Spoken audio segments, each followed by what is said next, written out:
Wah wah wah, kasus rasisme Calobah berbuntut panjang.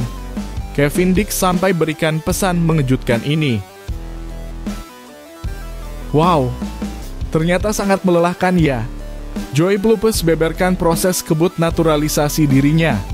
Ini dia pernyataan Joey yang pasti bikin kalian terkejut saat mendengarnya. Denny Lanza tiba-tiba pantau khusus Ivar Jenner jelang lawan Australia. Apakah Ivar masuk skuad inti timnas Indonesia? Begini fakta mengejutkannya. Nah, FIFA lagi-lagi untungkan timnas Indonesia. FIFA ternyata sudah siapkan rencana agar timnas Indonesia lolos Piala Dunia 2026 dan 2030. Lah kok bisa? Yuk saksikan beritanya hingga selesai.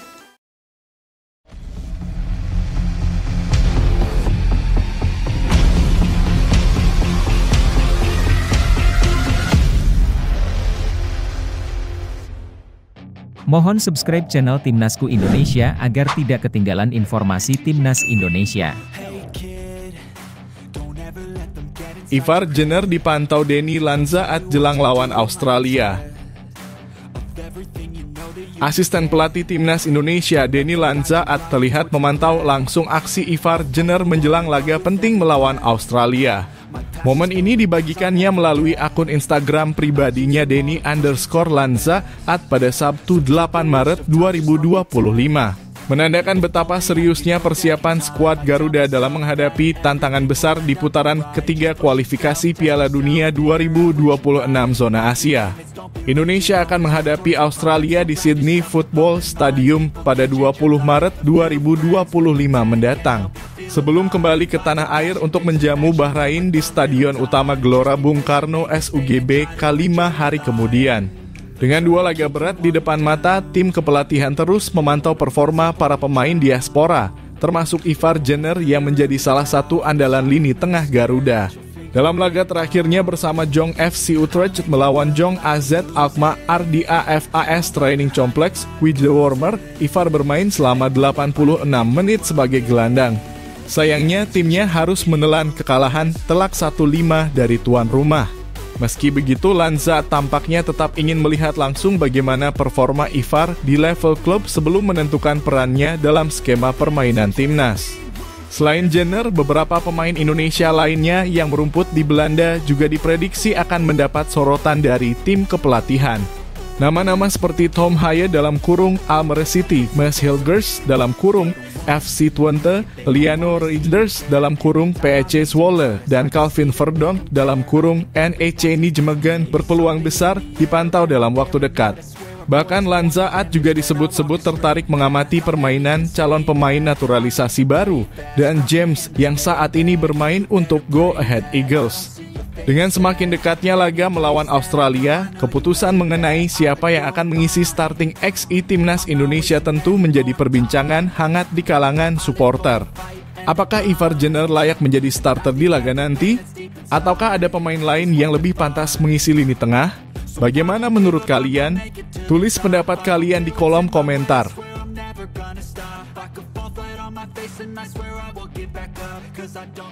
Joey Pulpes beber proses kebut naturalisasi. Joey Pulpes akhirnya buka suara mengenai proses naturalisasi yang tengah dijalaninya demi memperkuat timnas Indonesia di kualifikasi Piala Dunia 2026. Gelandang yang kini bermain di FC Groningen itu mengungkapkan bahwa perjalanan menjadi warga negara Indonesia dalam kurung WNI bukanlah hal yang mudah. Dalam wawancaranya dengan media asal Belgia, HBVL, Joey mengaku harus mengurus banyak dokumen penting. Saya harus menyerahkan surat kematian almarhum kakek nenek saya, mengirim surat kelahiran dari orang tua saya, dan data saya sendiri ke Federasi Sepak Bola Indonesia dalam kurung PSSI, ujar Joey. Tak hanya itu, ia juga harus berkoordinasi dengan pemerintah kota tempat tinggalnya di Belanda, Kedutaan Besar Belanda, dan FIFA. Joey bukan satu-satunya pemain keturunan yang sedang menjalani proses ini. Bersama Emil Audero Mulyadi dan Daan James, ia menjadi bagian dari proyek naturalisasi yang diharapkan dapat memperkuat skuad Garuda dalam menghadapi Australia 15 Maret dan Bahrain 20 Maret. Setelah mendapatkan persetujuan DPR RI, kini prosesnya tinggal menunggu tanda tangan Presiden RI, Prabowo Subianto, yang dijadwalkan pada Jumat 7 Maret. Meski begitu, hingga kini belum ada kepastian apakah Joy bisa tampil dalam 2 laga penting tersebut. Seberapa cepat proses itu berjalan dan apakah itu akan berhasil untuk agenda internasional mendatang di bulan Maret? Saya tidak berani menjawabnya sekarang.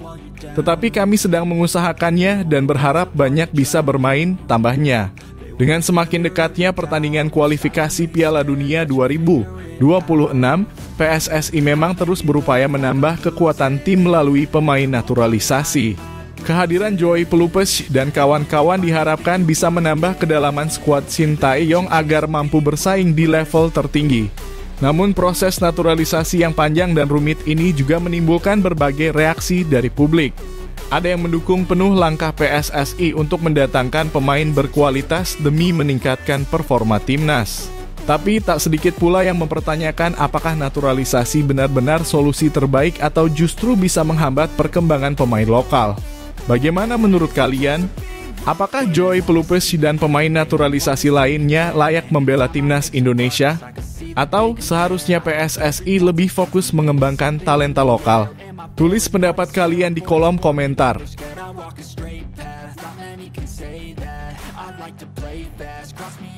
Malaysia hentikan program naturalisasi pemain. Asosiasi Sepak Bola Malaysia (FAM) secara mengejutkan menghentikan sementara program naturalisasi pemain. Keputusan ini diambil setelah pemerintah Malaysia melalui Menteri Pemuda dan Olahraga (Menpora Chao Oho'o) menegaskan bahwa kebijakan naturalisasi harus mengikuti aturan yang berlaku di Kementerian Dalam Negeri. Padahal sebelumnya FAM cukup agresif dalam merekrut pemain keturunan yang berkarier di luar negeri demi memperkuat Harimau Malaya. Namun, kini program tersebut harus dihentikan karena tidak mendapatkan restu dari pemerintah. Umumnya, kriteria untuk memilih pemain naturalisasi meliputi pemain yang bermain di kompetisi lokal setidaknya selama 5 tahun berturut-turut di bawah naungan FAM, ujar Chao Oho'o. Dikutip dari Malay Mail, pemain juga harus berada di atas 18 tahun dan tidak mewakili negara lain di level senior, tambahnya. Pernyataan ini memperjelas bahwa naturalisasi bukan hanya keputusan FAM semata, tetapi juga harus mengikuti kebijakan nasional. Pemerintah Malaysia tampaknya ingin lebih selektif dalam memberikan kewarganegaraan kepada atlet asing. Pada Januari lalu, FAM sebenarnya sudah mengajukan permohonan kewarganegaraan untuk 4 pemain keturunan. Namun dengan adanya kebijakan baru ini, harapan mereka untuk memperkuat timnas Malaysia di kualifikasi Piala Asia 2027 semakin tidak pasti. Sementara Malaysia menahan diri dalam proyek naturalisasi, Indonesia justru semakin gencar menambah pemain keturunan. PSSI saat ini sedang memproses naturalisasi beberapa pemain, termasuk Joy Pelupes, Emil Audero, dan Dean James. Langkah ini diambil untuk memperkuat timnas Indonesia menghadapi kualifikasi Piala Dunia 2026. Kebijakan naturalisasi memang sering menjadi perdebatan. Di satu sisi, mendatangkan pemain keturunan bisa meningkatkan kualitas tim secara instan. Namun di sisi lain, ada kekhawatiran bahwa kebijakan ini bisa menghambat perkembangan pemain lokal yang seharusnya mendapatkan kesempatan lebih banyak. Bagaimana menurut kalian? Apakah Indonesia harus mengikuti langkah Malaysia dan lebih selektif dalam naturalisasi?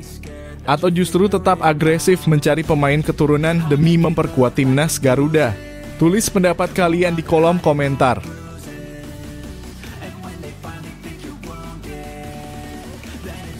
Kondisi Kevin Dix usai alami cedera. Kabar mengejutkan sempat datang dari bek timnas Indonesia, Kevin Dix. Pemain yang baru saja dinaturalisasi itu mengalami cedera saat membela FC Copenhagen melawan Chelsea dalam laga leg pertama babak 16 besar Liga Konferensi Eropa pada 7 Maret 2025. Cedera ini tentu membuat banyak fans timnas Indonesia khawatir, apalagi dalam waktu dekat Garuda akan menghadapi laga penting melawan Australia dan Bahrain di kualifikasi Piala Dunia 2026 zona Asia. Pada pertandingan melawan Chelsea, Kevin Dix tampil sebagai starter dalam formasi 5 back. Namun di menit ke-77, ia mengalami cedera saat berduel dengan Trevor Chalobah. Dalam momen tersebut, Dix terlihat salah tumpuan saat terjatuh, sehingga menyebabkan ankle-nya terkilir. Ia pun harus ditarik keluar pada menit ke-79 dan tampak berjalan terpincang-pincang dengan bantuan tim medis. Ketua Badan Tim Nasional (BTN) Sumarji sempat mengonfirmasi bahwa PSSI masih memantau situasi Kevin Dix. Saya masih terus memantau situasinya. Saya hanya berharap jangan sampai cedera parah karena dia kami butuhkan melawan Australia dan Bahrain. Kita tunggu saja, ujar Sumarji dikutip dari bolasport.com. Namun, kini ada kabar baik. Kevin Dix sendiri akhirnya buka suara dan menyatakan bahwa cederanya tidak terlalu parah. Meskipun begitu, ia belum bisa memastikan apakah dirinya bisa membela timnas Indonesia dalam 2 laga krusial nanti. Jika Kevin Dix tidak bisa tampil, timnas Indonesia masih memiliki beberapa opsi di lini pertahanan. Sandy Walsh, yang sudah berpengalaman dan sering dipercaya sebagai starter, bisa menjadi pilihan utama. Selain itu ada Asnawi Mangkualam, Yakob Sayuri, dan Eleanor Egenders yang juga bisa mengisi posisi bek kanan jika dibutuhkan. Kondisi Kevin Dix masih akan terus dipantau dalam beberapa hari ke depan. Jika pemulihannya berjalan cepat, bukan tidak mungkin ia tetap bisa bermain di laga melawan Australia pada 20 Maret dan Bahrain pada 25 Maret mendatang. Bagaimana menurut kalian? Haruskah timnas Indonesia tetap memanggil Kevin Dix meskipun belum 100% fit? Atau lebih baik memberi kesempatan kepada pemain lain? Tulis pendapat kalian di kolom komentar.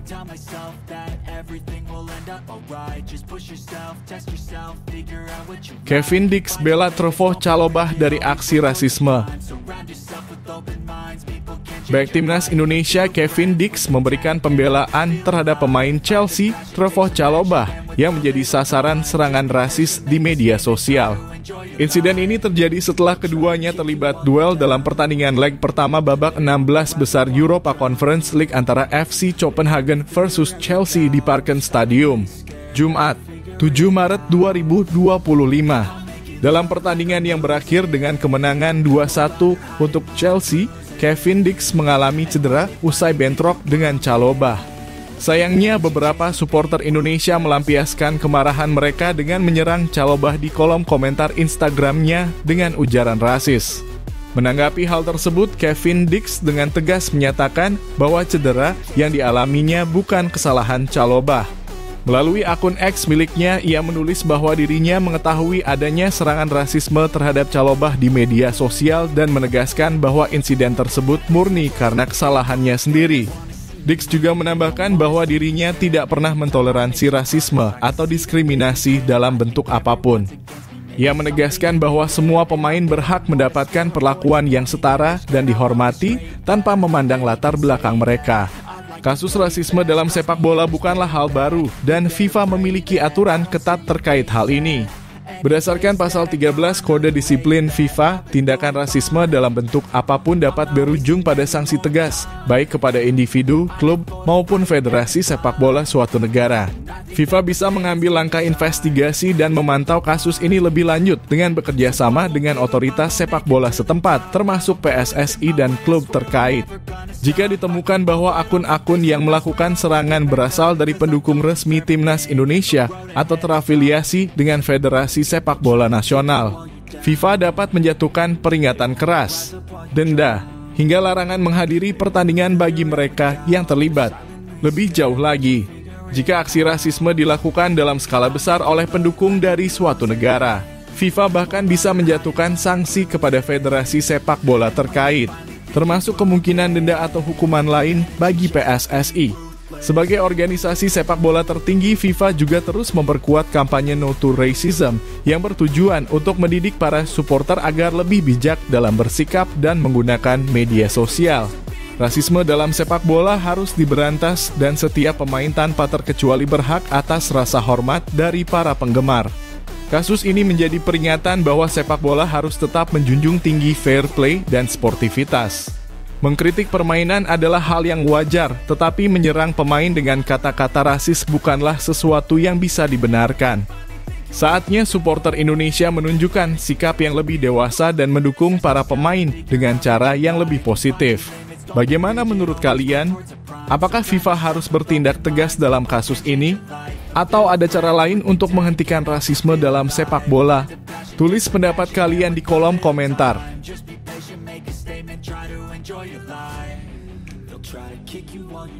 FIFA pertimbangkan Piala Dunia 2030 diikuti 64 negara. Federasi Sepak Bola Dunia (FIFA) sedang mempertimbangkan langkah besar untuk menambah jumlah peserta di Piala Dunia 2030 menjadi 64 tim. Kabar ini tentunya menjadi angin segar bagi pencinta sepak bola, terutama bagi pendukung timnas Indonesia yang selama ini memimpikan tim Garuda tampil di panggung terbesar sepak bola dunia.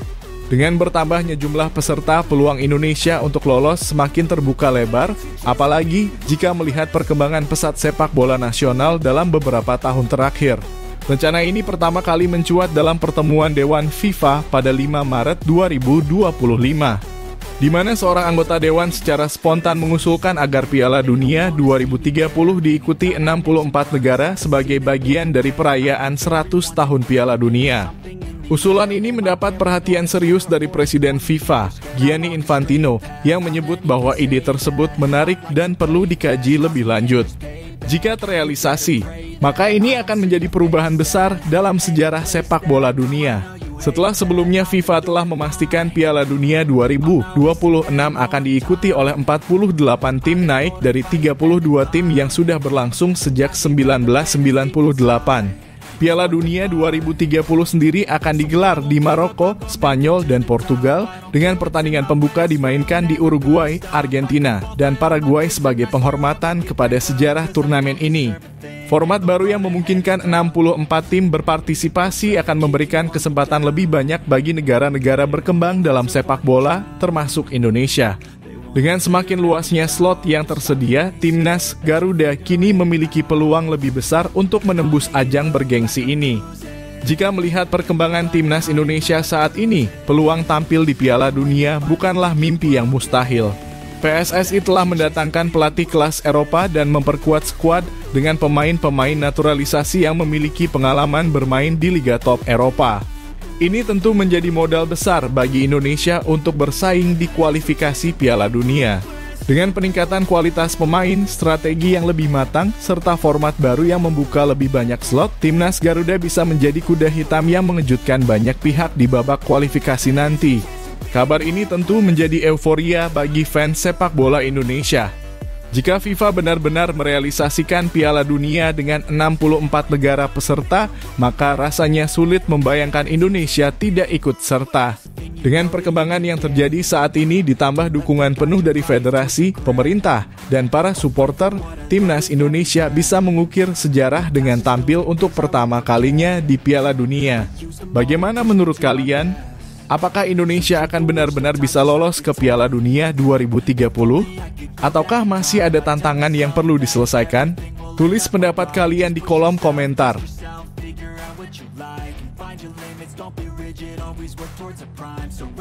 FIFA ternyata sudah siapkan rencana agar timnas Indonesia bisa bermain di Piala Dunia 2026 dan 2030.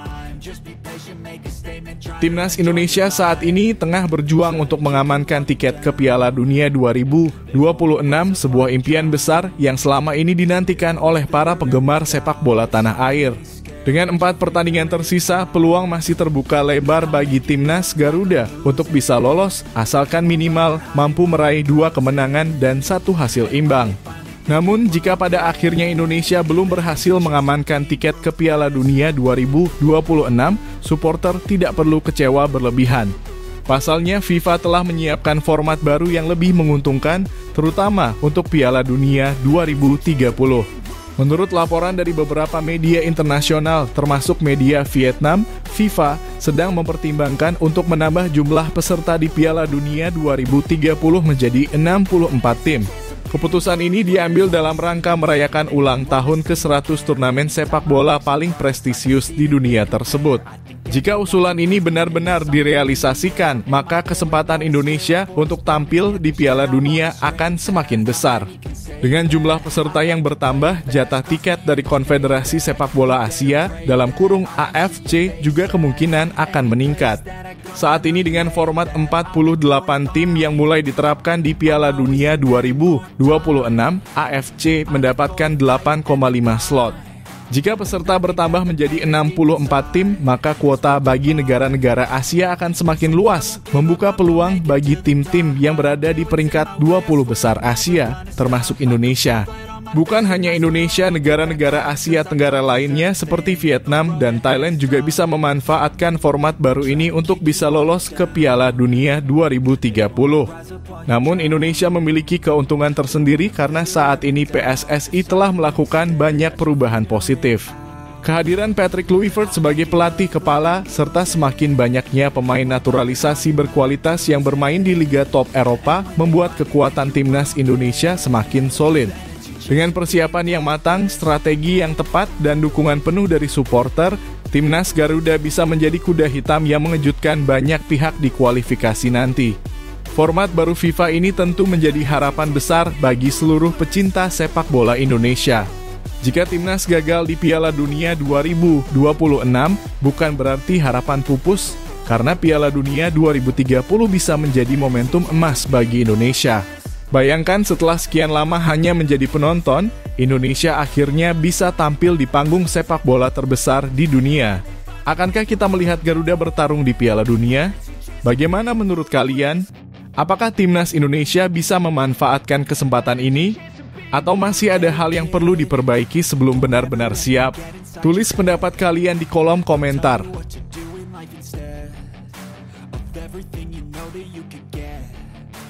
Erick Thohir fokus timnas Indonesia lolos langsung Piala Dunia 2026. Ketua Umum PSSI Erick Thohir menegaskan bahwa target utama timnas Indonesia saat ini adalah lolos langsung ke Piala Dunia 2026. Dengan 4 pertandingan tersisa di putaran ketiga kualifikasi, timnas Garuda masih memiliki peluang besar untuk mengamankan tiket ke ajang bergengsi tersebut. Oleh karena itu, Erick meminta para pemain dan pelatih untuk fokus penuh dalam laga-laga yang akan datang. Saat ini, timnas Indonesia berada di peringkat ketiga grup C dengan 6 poin dari 6 pertandingan. Mereka masih tertinggal dari Jepang yang memimpin klasemen dengan 16 poin, serta Australia yang berada di peringkat kedua dengan 7 poin. Meski demikian, persaingan masih terbuka lebar karena Arab Saudi, Bahrain, dan Cina juga memiliki perolehan poin yang sama dengan Indonesia. Hal ini membuat posisi di klasemen masih sangat dinamis dan bisa berubah tergantung hasil dari 4 pertandingan ke depan. Agar bisa lolos langsung ke Piala Dunia 2026, timnas Indonesia harus mengincar posisi 2 besar di klasemen akhir. Jika gagal mencapai peringkat tersebut, peluang tetap ada melalui jalur play-off yang akan berlangsung pada bulan Oktober dan November 2025. Namun Erick menegaskan bahwa timnas harus berusaha semaksimal mungkin agar tidak perlu melewati jalur play-off yang tentunya lebih berat. Dalam waktu dekat, timnas Indonesia akan menghadapi 4 laga krusial yang akan menentukan nasib mereka. Pertandingan melawan Australia pada 20 Maret 2025 akan menjadi ujian berat pertama.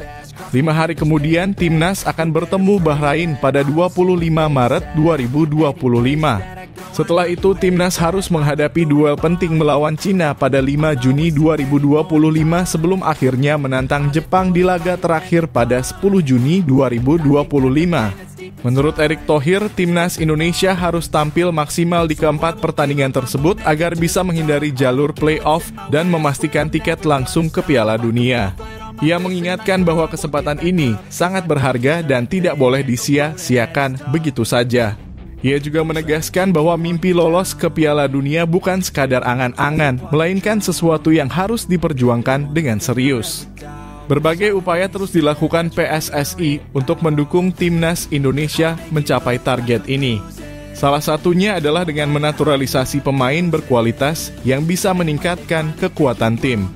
Selain itu, tim kepelatihan juga diperkuat agar strategi permainan lebih efektif dan mampu bersaing dengan tim-tim kuat lainnya. Erick menegaskan bahwa ini adalah saatnya bagi Indonesia untuk membuktikan bahwa mereka layak tampil di Piala Dunia. Dengan dukungan penuh dari supporter, strategi yang matang, dan kerja keras para pemain serta pelatih, Timnas Indonesia bisa mencetak sejarah dengan lolos langsung ke Piala Dunia untuk pertama kalinya. Bagaimana menurut kalian? Apakah Timnas Indonesia mampu mengamankan tiket langsung ke Piala Dunia 2026? Atau harus melalui jalur playoff? Tulis pendapat kalian di kolom komentar.